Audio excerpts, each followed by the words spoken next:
Meghan Markle et le prince Harry ont de très grands projets pour 2022, a affirmé un expert royal.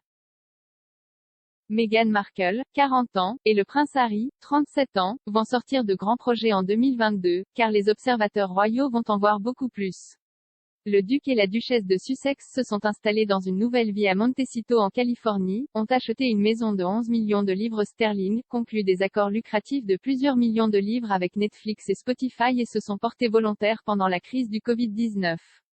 L'expert royal Neil Sean a affirmé que Meghan allait également se remodeler en tant qu'activiste. S'exprimant sur sa chaîne YouTube, Monsieur Sean a déclaré « Meghan est vraiment inspirée à devenir active. Je pense que ce qui se passe vraiment maintenant, c'est ce que vous vous dites, je peux vraiment aller de l'avant. » Apparemment, Harry et Meghan prévoient de très grands projets pour 2022.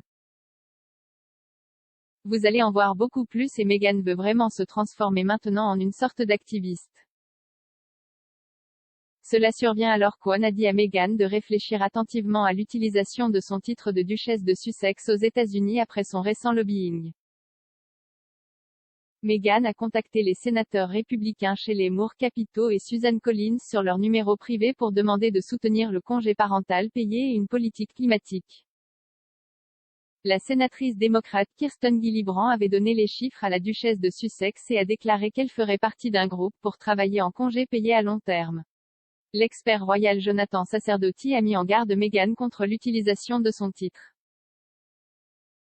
S'adressant à express.co.uk, Monsieur Sacerdoti a déclaré « Je pense qu'il y a un sentiment que Meghan a des ambitions croissantes, mais peut-être plus en tant qu'activiste qu'en tant que véritable politicien.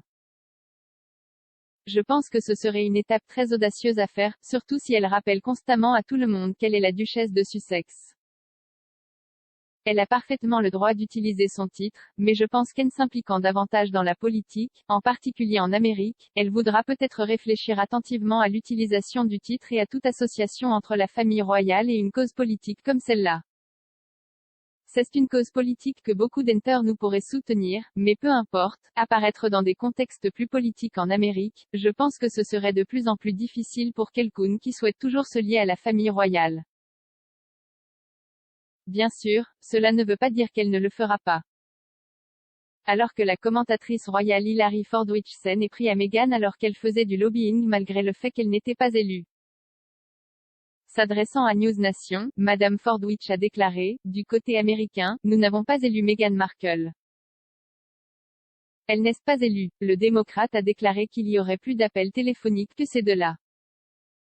Elle a dit, Jay donnait plus de numéros de sénateurs, il y aura peut-être plus d'appels téléphoniques. Elle a ajouté que Meghan Markle allait faire partie d'un groupe de personnes travaillant sur la durée de ce congé familial payé.